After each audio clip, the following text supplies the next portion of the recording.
In every pair of Tecovas boots, you can expect handmade quality, first wear comfort, and timeless Western style. A great pair of Western boots will elevate a casual look or add a refined flair that'll draw both eyes and compliments. Tecovas boots are always made from premium bovine and exotic leathers, and with occasional resoling, they will last a lifetime. The best way to shop for boots is at your local Tecovas store, where you'll be greeted by the smell of fresh leather and a friendly smile. Come on in, grab a cold one, get fitted by a pro, and shop the latest styles. We also offer custom branding and leather stamping if you want to personalize your boots or fine leather goods. As spring makes its way into summer, stay cool in a short sleeve, moisture-wicking pearl snap, or make your own shade with one of their classic straw hats, new in both men's and women's styles. And if you're planning to hit the road, Tecovas' ever-growing lineup of rugged and full-grain leather bags will get you where you're headed in style and are built to last decades. Visit Tecovas.com. That's TECOVAS.com, and don't go gently, y'all. The 1911 is one of the most iconic firearms in history. Designed by John Browning, the 1911 was the standard issue sidearm of the U.S. military from 1911 to 1985. While Colt produced the original, almost every major firearm company has produced its own version. It's wildly revered for its reliability, crisp trigger, and is still a favorite for all types of shooters. Whether you're looking to buy or build a 1911 and just about everything for guns, log on to MidwayUSA.com. Whether you're just looking to stay warm during a hunt or need maximum concealment, the clothing you wear can make or break a hunt.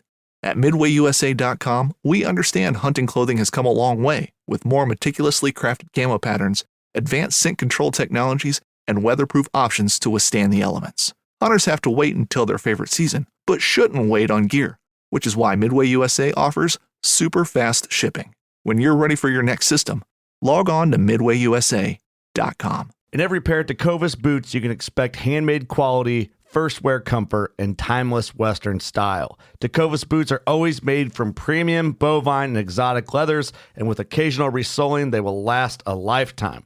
The best way to shop for boots is at your local Tecovas store, where you'll be greeted by the smell of fresh leather and a friendly smile. Come on in, grab a cold one, get fitted by a pro, and shop the latest styles. Visit Tecovas.com, that's TECOVAS.com, and don't go gently, y'all.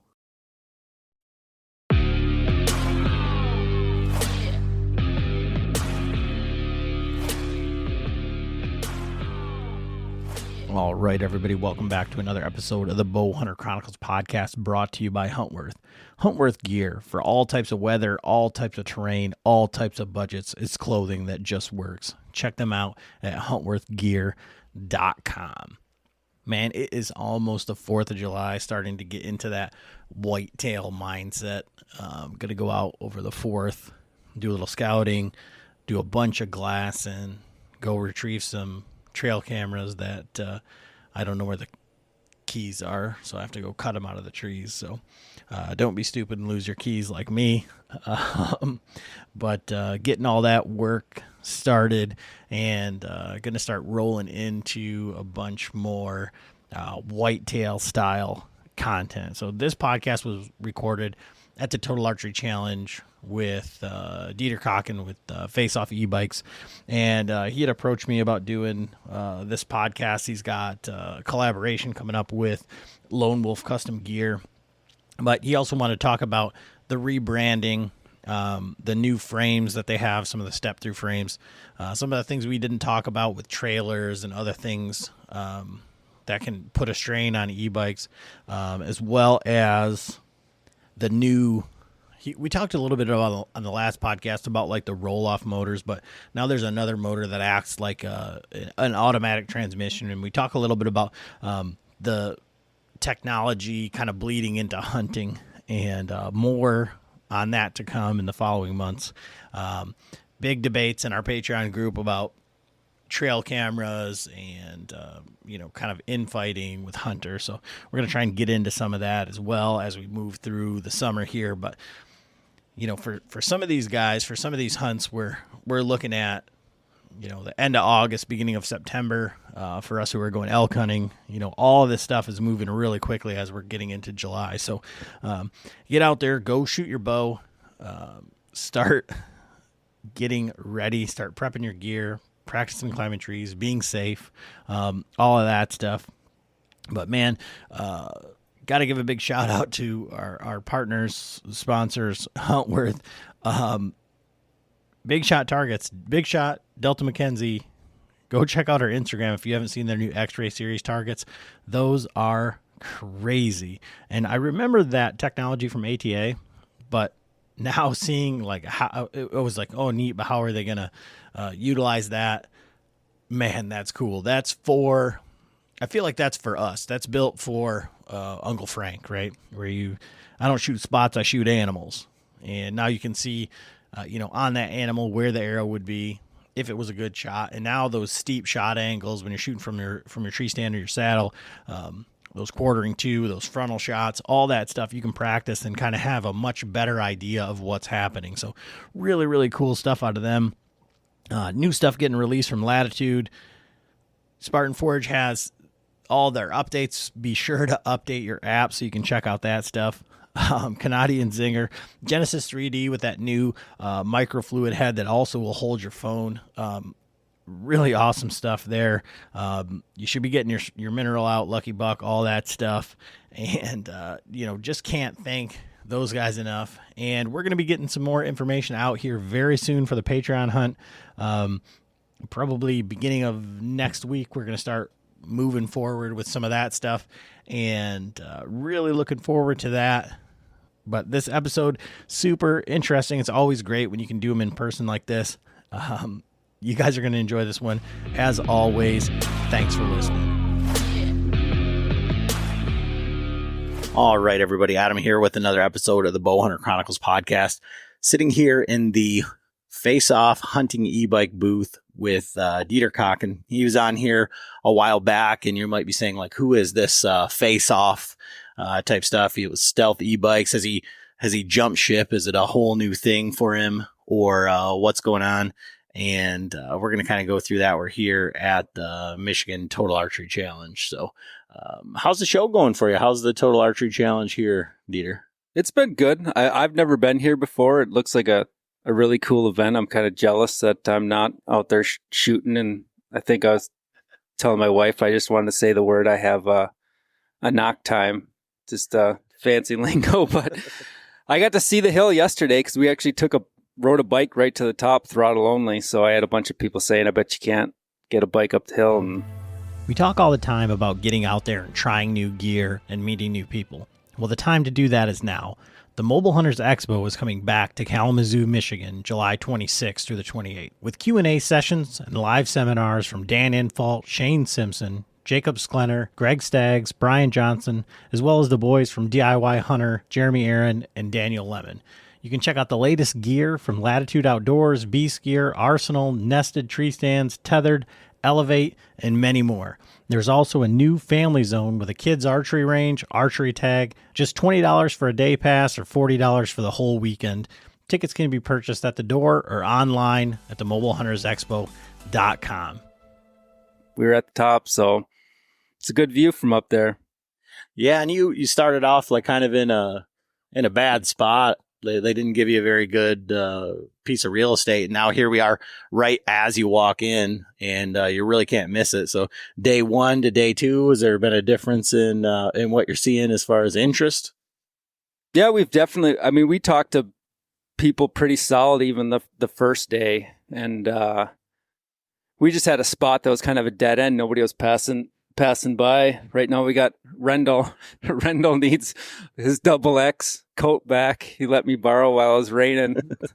So he's running the Osseo booth, and I didn't know that they didn't bring stuff and sold it direct to people. They just have like one of each in every size, and then you try it on, and then they ship it to you. So I had the double X coat on all day because it was like 50 degrees and I was freezing. So that was that. But yeah, our first spot was we were tucked back a little bit. Not a whole lot of people coming by. They thought it was going to be a good initially, but the liquor control had shut it off where you couldn't walk through there anymore. So they ended up switching our spot. Now we're directly right where we walk in. So that's pretty cool. Today's weather's been a little difficult for the shooters, I'm sure, with it raining most of the day. So we're looking forward to this afternoon. It looks like it's clearing up, and then tomorrow should be really nice. Yeah, and you're going to be right in the midst of the party here, so I think everything's going to be kind of crazy in front of the booth. Now, from a shooter standpoint, it hasn't been too bad with the rain and the I guess you get to see like the passion of the archery community here, like in Michigan. Like guys are coming out in full rain gear, like we're shooting, Yeah, I was saying I was freezing and needed a coat.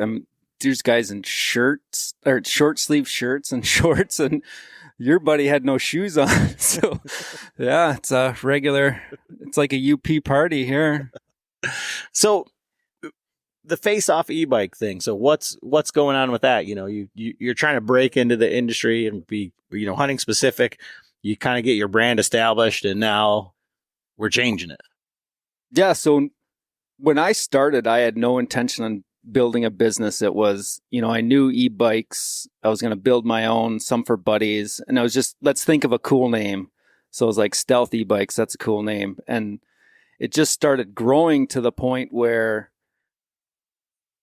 people could latch on to all the positive reviews we were getting online, where anybody could have started a Stealth E-Bikes. There was actually a couple different, if you just went on Google, there was a couple that were very similar. So there was some brand confusion, and it was just like, if we continue to build, we need to be able to protect the name, because this is actually turning into something. So it's like, well, we need a name that we can trademark. And Face Off Taxidermy was my taxidermy business that I had started. And so that was a name that, I had personal connection to with the Face Off. It goes back to my hockey days. The Face Off also was taxidermy related, and then it spun into hunting, where it's a face off. It's you versus the animal. It's a one-on-one. You're not competing against really anybody else. It's you against whatever you're going after. And we felt that name just kind of really tied into everything, and we've decided that it was time to make a move before we grew any bigger. And it was a little bit of a risk, and it actually really didn't have a whole lot of impact on, sales or people being confused. And the transition happened pretty quickly. And, we got some help with Parker McDonald, helped out with the logo. So we're really happy with that. If anybody needs logo work, it's White Hawk Creative. And so we're really happy where we're at now, and things have actually really grown this summer as we transitioned to the new name. And so last we spoke, we talked about, kind of I don't want to say, I guess, the ambiguity in e-bikes, right? So they say they're 750, they're really this peak watts and amps and all that stuff. And I'm not sure we hit on any of the kind of like the higher end stuff with the belt drives. We did talk a little bit, I think, about the roll off motors, but now you've got some changes to your bikes coming up, and you've got some new frames and stuff like that. But what are you seeing now with these motors, hub motors, and almost like a transmission style stuff here within the bikes? Yeah, the technology's really advanced, especially in the higher price ranges. So when we started, we were kind of, I think, in the middle price range, where, you could definitely spend a lot more and definitely spend a lot less. And our decision was, well, do we chase numbers and kind of go into that lower price range where you can sell more bikes, but I just don't think they can perform the way that we'll call them serious hunters are going to need them to perform, where I know they're going to beat the crap out of them. They're going to want them to climb. They're going to want them to do this, do that. And I don't like selling something and having somebody disappointed. So we made the decision, instead of going down, we were going to go up. We were going to, compete with the Bakus, the Quiet Cats, the Rambos, the big names, and, change our goal to just making the absolute best bike. And fortunately, going in that direction opens you up to different technology that, just because of the cost of the technology, you're not going to have access at the lower price ranges. And just a bunch of things kind of aligned this summer where, we were able to get some contacts where we're actually designing our frames top to bottom, specifically how we want them. And then there was new technology that came out with Bafang released a 5-speed internally geared hub. It's basically an automatic transmission where it shifts on its own and it'll go 30 miles an hour max speed. And you get all the benefits of having a single speed drivetrain where you don't have a derailleur, and the bike automatically shifts with no cables on its own as the speed of the rear cog increases. So it feels like a car. It's really cool when you're driving it, where you hammer the throttle and you're in first gear, and then all of a sudden you'll feel it almost like, somebody pushed a clutch and then it jumps into this other gear. So it's super awesome for hunting because it's a really good throttle only application compared to, like, if you're going to do a lot of pedal assist and you want to be in a specific gear and have a lot of control of, I want to be in this exact gear, then gears like hubs like the roll-off hub you were talking about are perfect, because then you can pick the exact gear, you're in it, you're in it, and it's not going to shift on its own. Compared to that automatic one, it's kind of got a mind of its own where, if it's in second gear, it's going to want to shift into third gear as it gets going faster. So you have less control of how it's going to shift. We're able to get around that a little bit the way we program the display so that if you're in level 1, it won't shift out of first gear. So if you're going up a hill, the last thing in the world you want the bike to do is all of a sudden shift into second gear, and then all of a sudden you're kind of over geared for the hill. So that's why we did that, where you'll stay in gear 1, you can climb the hill. They're geared drivetrain wise. They'll climb with the best of our bikes. Just the gear ratios we're running, most of our gear ratios are between 1 and like 1.17, which is something we really pay attention to. And I don't think, a lot of companies outside of the hunting marketplace or even in the hunting marketplace pay attention to, because those gear ratios are what let you climb without having to pedal.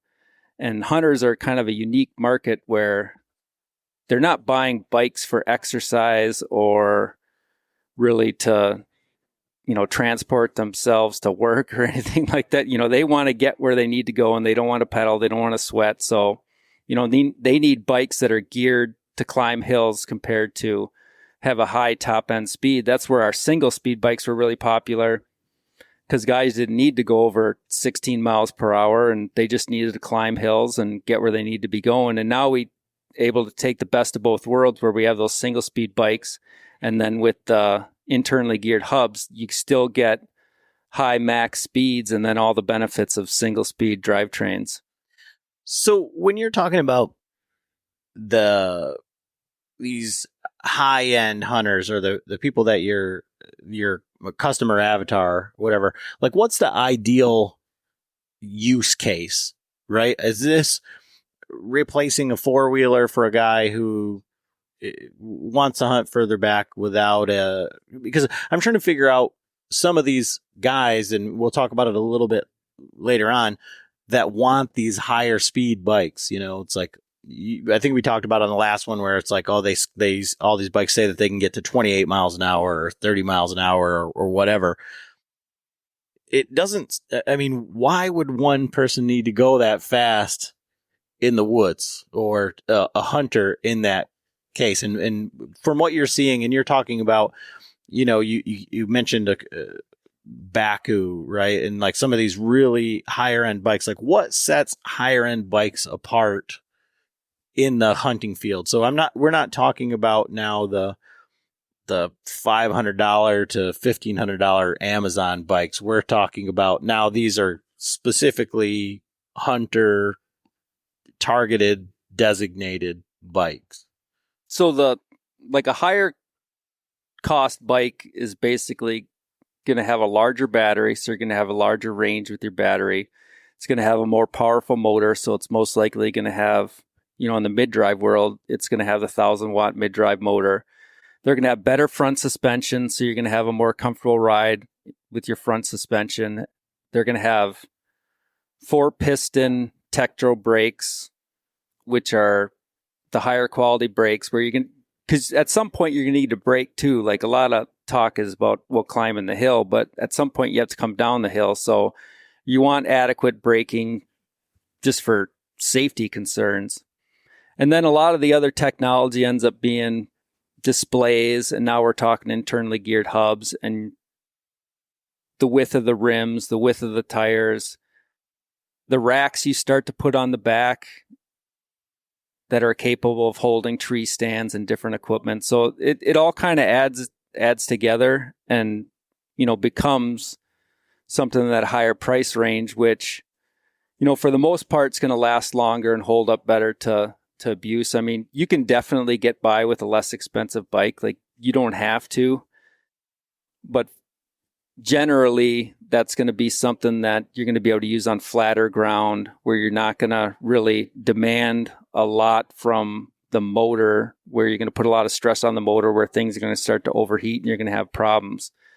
So I think going back to part of your questions about the different types of hunters and why somebody would want to go fast, I think a lot of guys don't need to go fast. Like, Rendell Eric just walked over here to grab the coat. Well, we've been talking about a bike for the last couple of days, and he told me that, he doesn't need anything faster than a single speed. That's what he's going to want, is a single speed bike.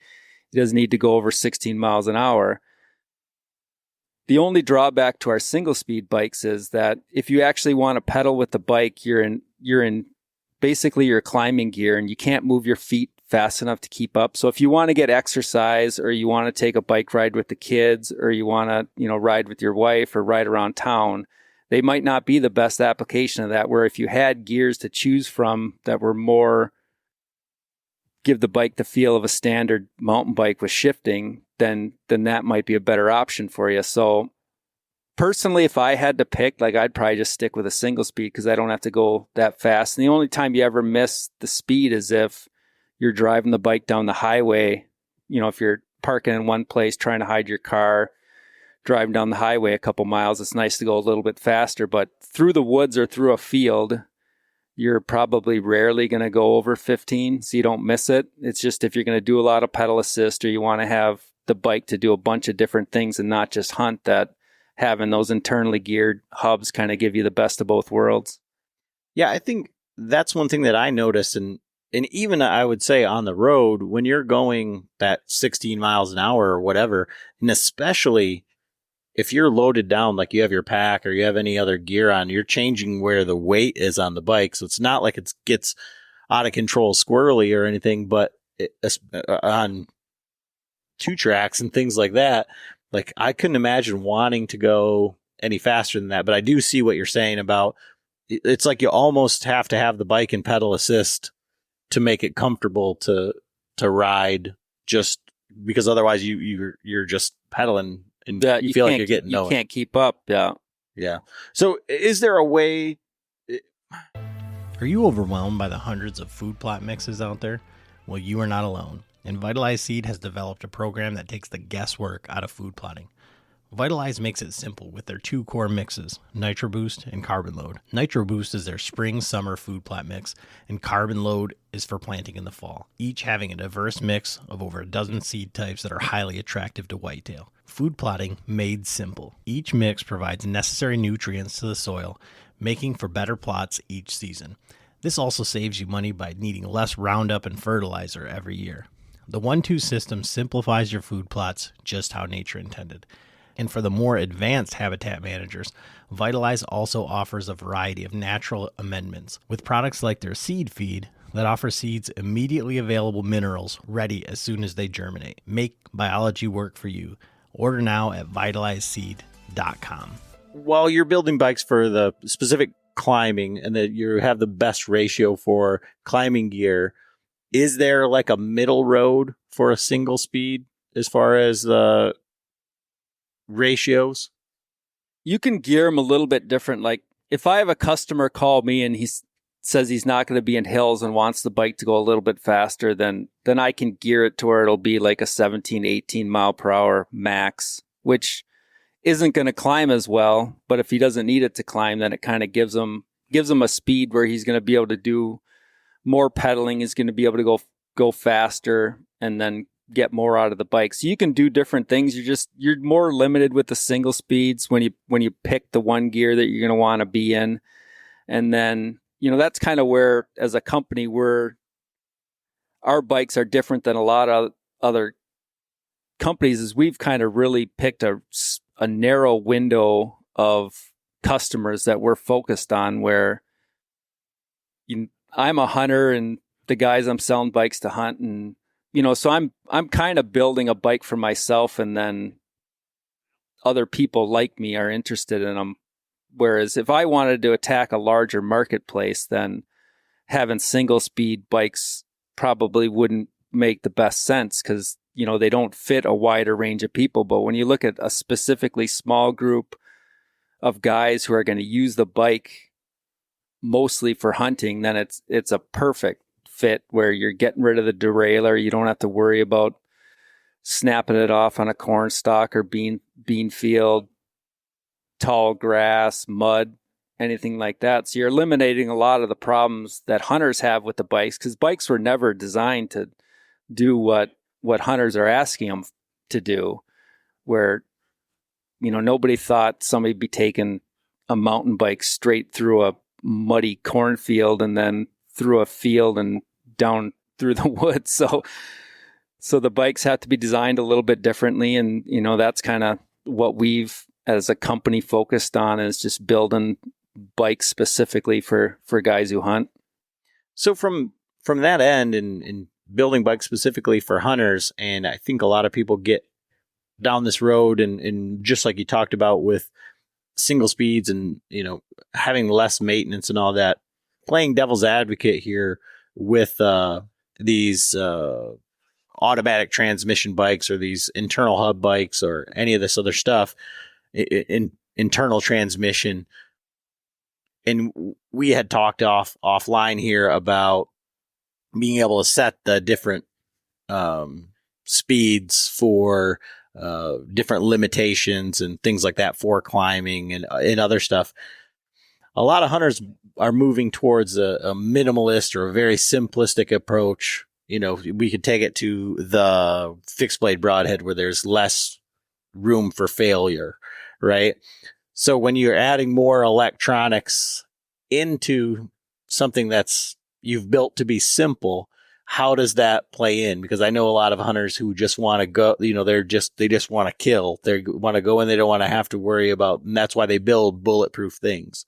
So adding that, how does that affect, how do these more, I don't know, I don't want to call it complicated, but these more advanced motors and things stack up to that ideology? No, I definitely understand the question. The simplest design is going to be the single speed, and we've actually made that better this year with the design of our frames, where we were able to eliminate the chain tensioner. And the chain tensioner, most of our bikes will operate without a chain tensioner, but eventually the chain's going to stretch enough to where it's going to get a little bit loose. So we were adding chain tensioners just take some of that slack out. Now we've added that adjustment into the frame, where the frame, you're able to move the axle back to take that slack out and then not have to rely on a chain tensioner.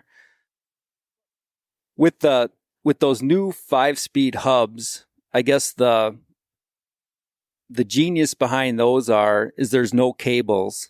So you're keeping a simplistic design, and the hub shifts by the speed of the rear cog.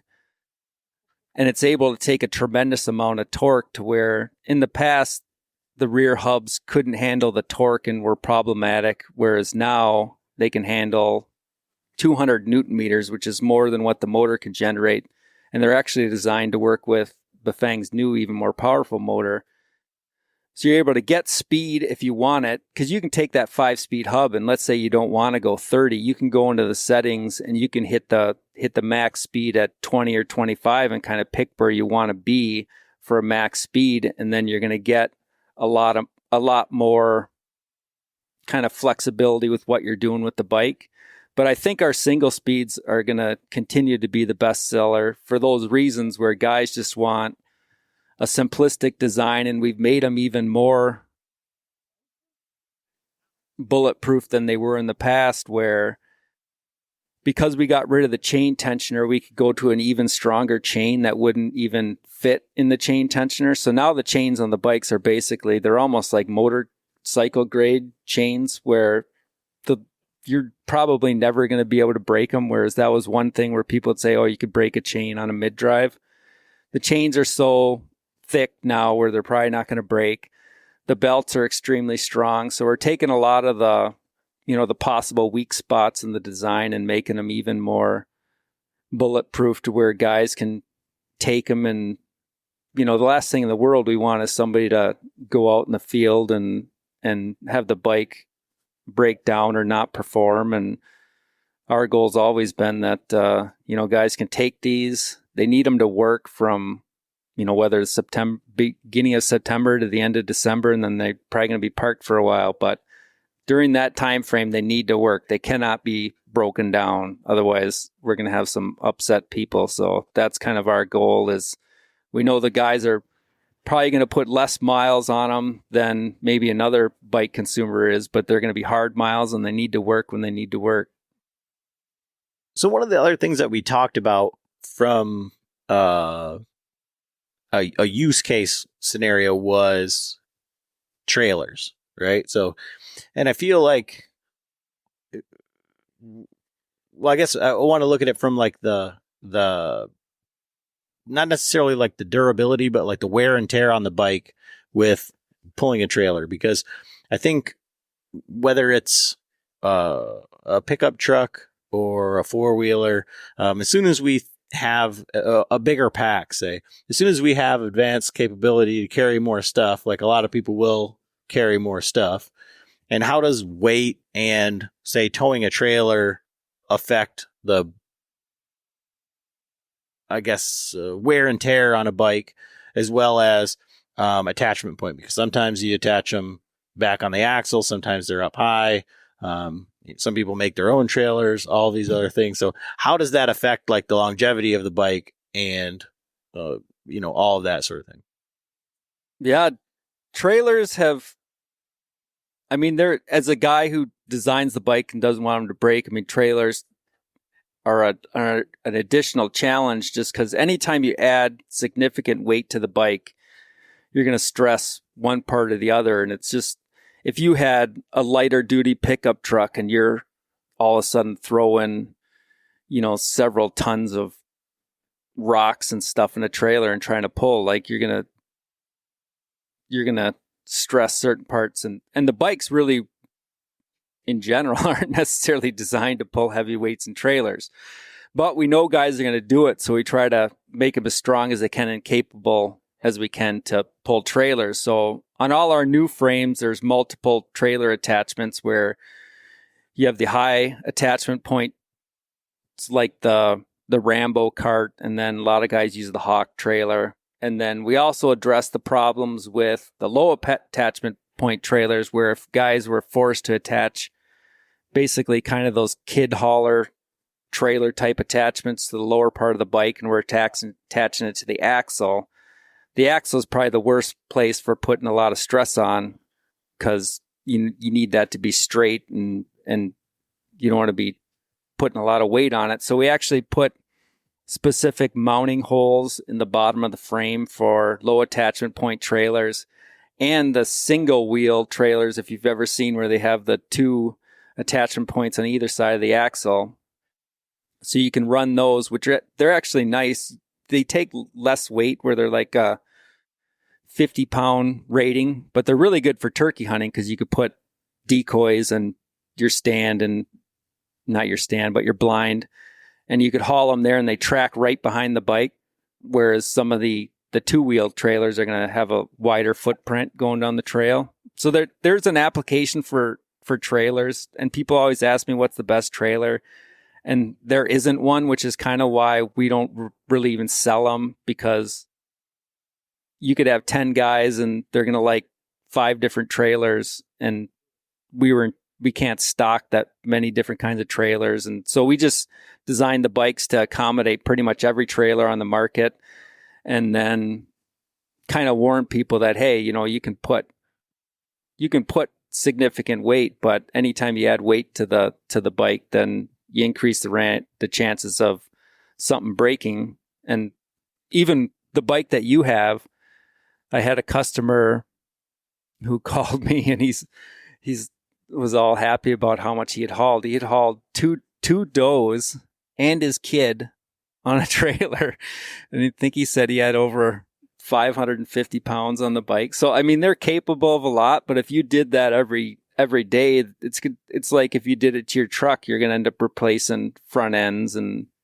in the UP, where if you put a plow on the front of your truck, you're going to replace your front end probably every year. It's like on an F-150. So it's the same thing with the bike. If you're going to put that much weight, then you might be swapping out your axle or whatever other part. But the motors are pretty incredible when you're dealing with those 1,000-watt Bafang motors, where the motor will not be the weak spot. It's probably going to be your rear hub. And we actually sell an upgraded hub now where it's an extreme torque hub sold by Ren that we can put on bikes for guys that really are going to expect a lot from their bike with trailers or whatever weight. So we're trying, people create problems for us, and our job is to try to solve them and give them something that's going to meet their expectations and exceed them. And so one of the things you were talking about too was if guys are pulling trailers and, as you're doing the throttle on, throttle off, you can kind of feel it and you hear some clicking and other stuff like that. Kind of tell us, like, for like a longevity standpoint of making it easier on the motor when you are towing a trailer. So it's not so much easier on the motor, it's easier on the rear hub. So the rear hub has a freewheel component where if you're just walking the bike, you can hear these little clicks. And those are, in most hubs, they're pawls that are spinning in there. And when they're clicking, they're just rubbing up against what they normally will engage in when you're actually pedaling the bike. So then once you engage the bike, those pawls hit the slots they're supposed to be in and make it so that when you move the pedals, the rear wheel moves. If you strip out your pawls, then you'll be moving your pedals and nothing's going to happen with the rear wheel. So to make life easier on the pawls, the less time. Fishing like a local isn't just about catching fish.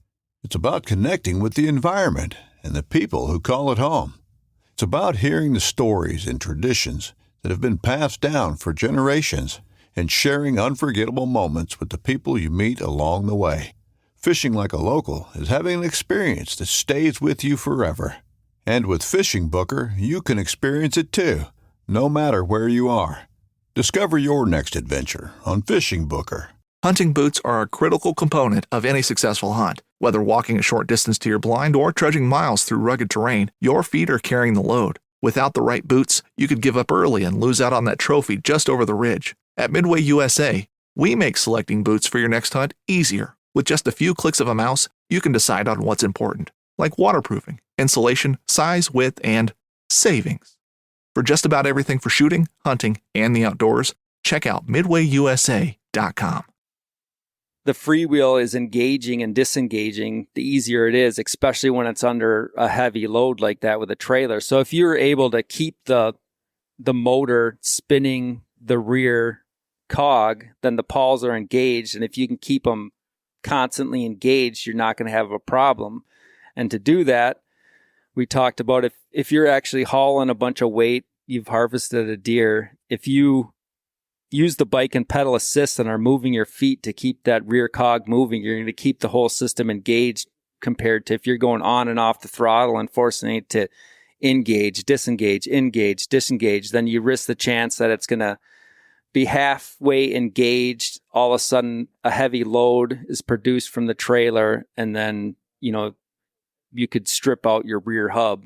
And that's where the new rear hubs are. It's a star ratchet design where it's like two gears that kind of mesh into each other. And it's difficult for me to explain. If you're curious, Google the Ren hub, and that's it's the strongest e-bike hub on the market. And that just uses a different system where it doesn't have those hubs spinning within the freewheel. It has a different engagement system that's a lot more strong. And the other benefit of that is if you're walking your bike, you can hear that little click, click, click, click, click. The star ratchet systems are a lot quieter. So if that is something that annoys you, you can get that hub. Or the other cure for that is if you put your bike into walk assist mode and have the motor engaged, then you won't get that clicking. Because I had this conversation earlier today where it's like, if I was hunting a bedded buck 100 yards away and I was going to walk the bike the last bit, I don't want it to make this noise. Well, you can put the bike in walk assist and have the motor engaged at a really slow rate, but enough to where the pawls are engaged where you're not going to get that clicking noise, and you can get as close as you need to get to that buck bed. So in that scenario, I mean, wouldn't the answer be like just leave your bike and walk in? Could be, unless you're trying to hide it. Like if you have to do different things on public land, I guess, but you could ditch it. If you can't leave your bike 100 yards from you, I don't know. I mean, maybe that's like some That was the urban question stuff. this morning. So I said, well, this is what you'd have to do. I mean, because to me, that would seem like the answer. Because if you can't, I mean, you'd be able to see it, I think, 100 yards away. I mean, Yeah. maybe not, but I don't know. And so you talk about these like higher caliber hunters, these, I guess, more serious hunters, whatever. And, you do a lot of stuff with Lone Wolf Custom Gear, right? And so now you've got something new coming out with them, kind of in an e-bike specifically, kind of to work along with some of their products and things, correct? Yeah, so we're releasing, it's basically, it's a Lone Wolf Custom Gear bike. We've partnered with them to design a bike. It'll be kind of built off of our Switchback lineup, where it'll be a similar frame. And then there's going to be some really cool features on that bike where Andre DeQuisto designed the rear rack of the bike to where all the Lone Wolf Custom Gear stands will basically kind of clip in, lock into the rear rack. And then also the sticks will have mounting spots. And the couple other cool things about that bike is working with Andre. I mean, he kind of looked at the bike from top to bottom and told me what needed to be changed. And he's actually a guy who, the clicking bike, the first bike I brought him to look at, I was wheeling it and made that clicking noise. And he's like, that's got to go.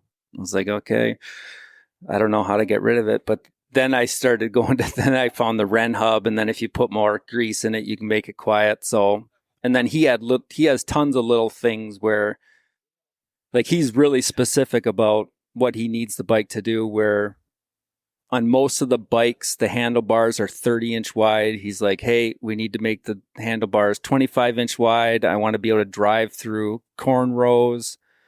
I need the bike this height. So we redesigned it, came out with another frame that was a medium height. And then we also looked at where else we could gain some height to make the minimum seat height even lower, was to go to an option to have 24-inch rims instead of 26-inch rims. And then with the rim and tire change, you could gain another 2 inches of minimum seat height. So there's a lot of cool things that came out of that bike.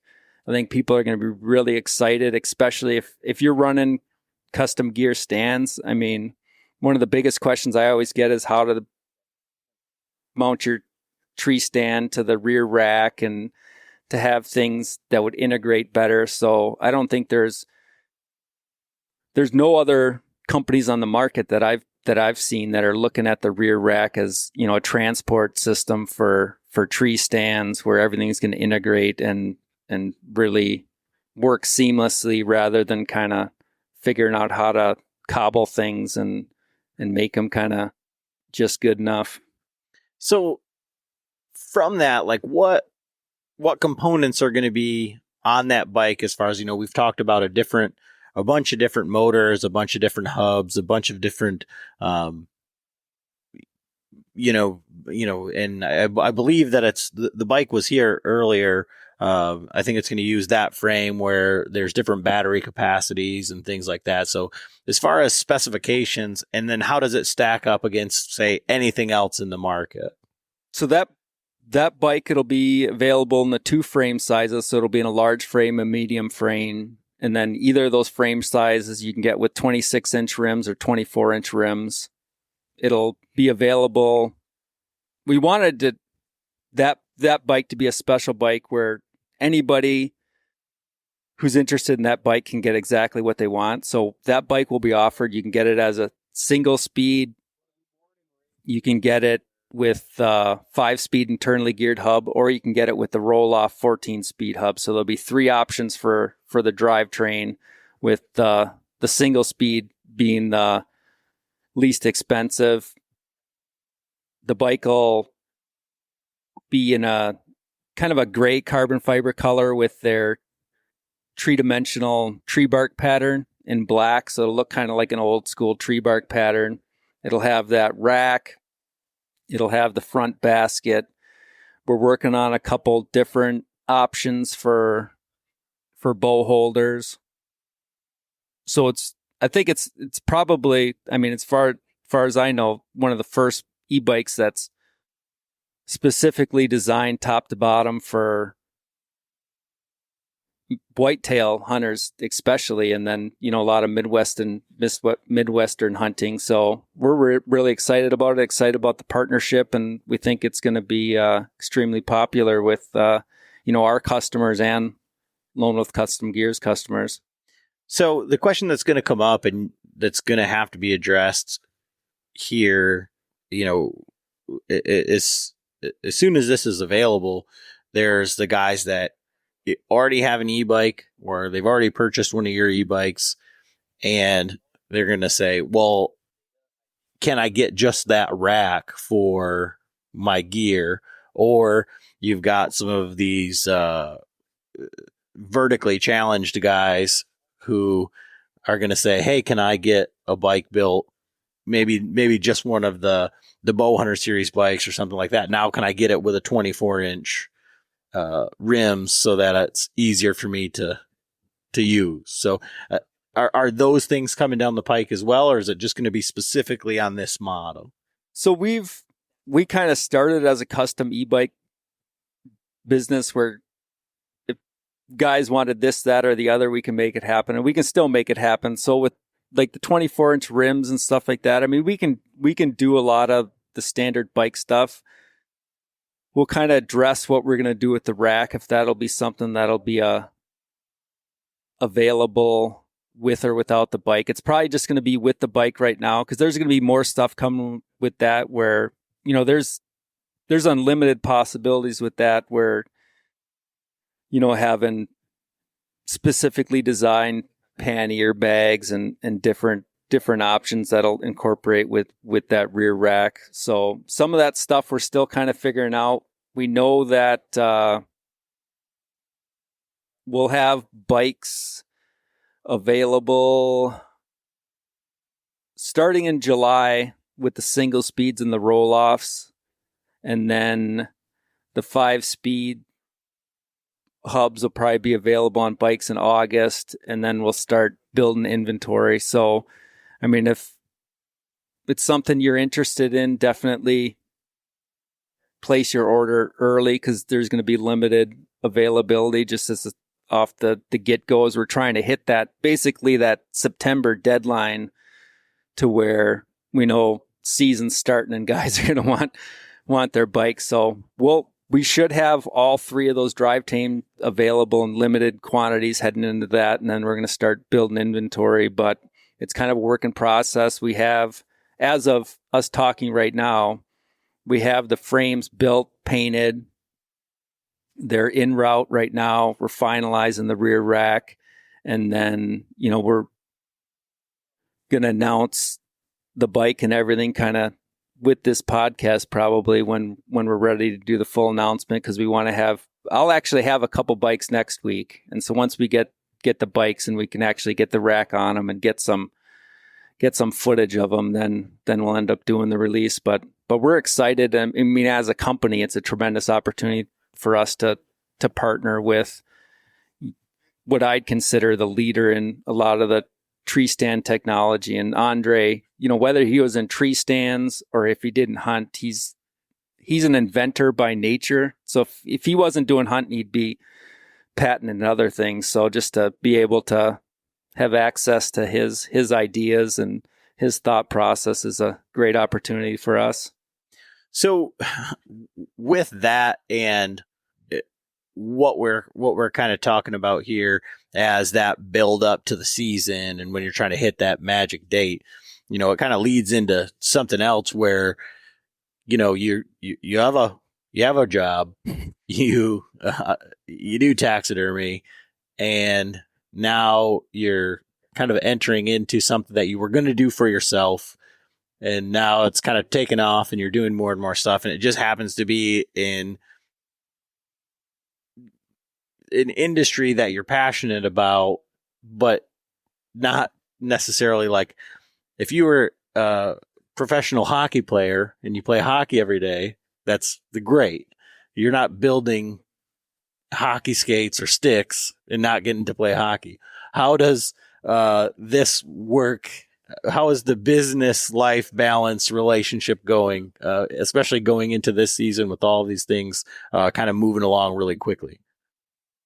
It's been good. I mean, I like to stay busy. I'm probably going to cut back and eliminate the taxidermy part of it where I'm busy with the bikes. And I enjoy doing the bike design and kind of building them and starting a business and doing that. And, I'll probably take on some people to help with some of the assembly and stuff with the rollout. I mean, because we'll see what the numbers are and the demand is. And, we're prepared for a pretty big kind of first push of bikes here. So, I mean, it was a big commitment for us when you start talk about buying, this many bikes and having them ready to go, it was a big jump for us as a company to start, paying those amount of money on the invoices. But it's been good. I've enjoyed it.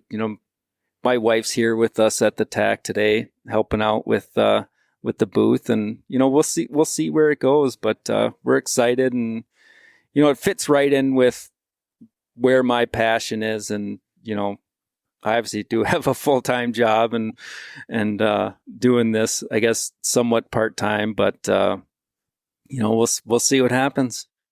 And so what other events are you doing this year leading up to the 2024 deer season? Like, so if somebody wanted to come, they were planning on, making a trip to an expo or to any event, and they wanted to check out some of the bikes and maybe pick your brain in person or something like that. Where are you going to be over the summer? So we will be at the Mobile Hunter Expo in Kalamazoo, and then we will be in the Mobile Hunter Expo in Pennsylvania, which is in August. And then we'll also be at the Mobile Hunter Road shows with Cody DeQuisto and that group. And we'll have bikes at those. And anybody, if you order your bike for a pre-order where you can pick it up at the show. At Midway USA, we know the AR-15 is one of the most popular rifles in modern American history. Known for its modularity and widespread use, it's often considered essential to any gun collection. The essential things you need to run an AR-15 are usually always in stock during shortages, things like magazines and 5.56 ammo. Whether you're looking to buy a new AR-15 or buy parts for your modern sporting rifle, log on and for just about everything for the outdoors, shop MidwayUSA.com. The 1911 is one of the most iconic firearms in history. Designed by John Browning, the 1911 was the standard issue sidearm of the U.S. military from 1911 to 1985. While Colt produced the original, almost every major firearm company has produced its own version. It's wildly revered for its reliability, crisp trigger, and is still a favorite for all types of shooters. Whether you're looking to buy or build a 1911 and just about everything for guns, log on to MidwayUSA.com. We'll give you some free upgrades on the bikes And then you obviously save on shipping. And then that just gives us a better idea what we need to bring to a show, because it's tough to load up the trailer with this many bikes or that many bikes. But if we have a good idea what people want, then we can guarantee that we have it and you can get it fully assembled. So if you're planning on buying a bike and you're going to be at any of those shows, message me, get in contact with us, and then we can get a bike set aside and built for you so that we can deliver it there. Awesome. Well, I really appreciate you taking the time. We're seeing people come by, and I'm sure you're like, oh man, I could talk to them or like whatever. But I appreciate you taking the time here in the booth, and it's fun to do these in person instead of, we have the conversations at the shows and stuff like that. But like you said, you're used to doing it in your basement. That's always after basement with a bottle of whiskey. Yeah. Well, I could have taken care of the bottle of whiskey. I mean, I didn't know that was what was necessary. But I really appreciate it. And if people want to reach out to you, what's the best way? Even if they just have questions about e-bikes or anything like that. So our website, faceoffebikes.com. That's where you get a lot of information. You can see the different models. And then we've basically built the business on Facebook. So if you go on there and get on our site, Face Off Hunting E-Bikes, we try to post fairly often. I think we posted the video of climbing the hill the other day just to give people information about bikes. We understand that most of our people are new to the marketplace and don't have a lot of knowledge about the bike. So anytime you have any questions, you can give us a call. Numbers on the Facebook page, and then our Instagram is Stealth Hunting for the e-bike posts, and then my personal Facebook page is just under my name, Dieter Kochan. Awesome. Well, I really appreciate it. Thank you. Thank you very much.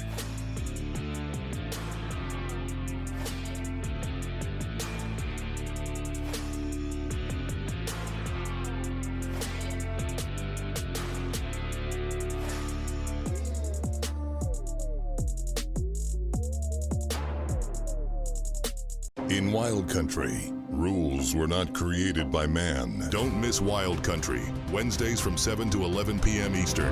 Presented by Primos. Speak the language. Waypoint TV, the destination for outdoor entertainment.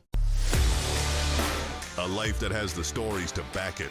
A life to be proud of. It's a Winchester life. Yeah, baby. 6'8" Western. Oh, mule deer, baby, right there. Tune in every Tuesday at 7 p.m. Eastern on Waypoint TV.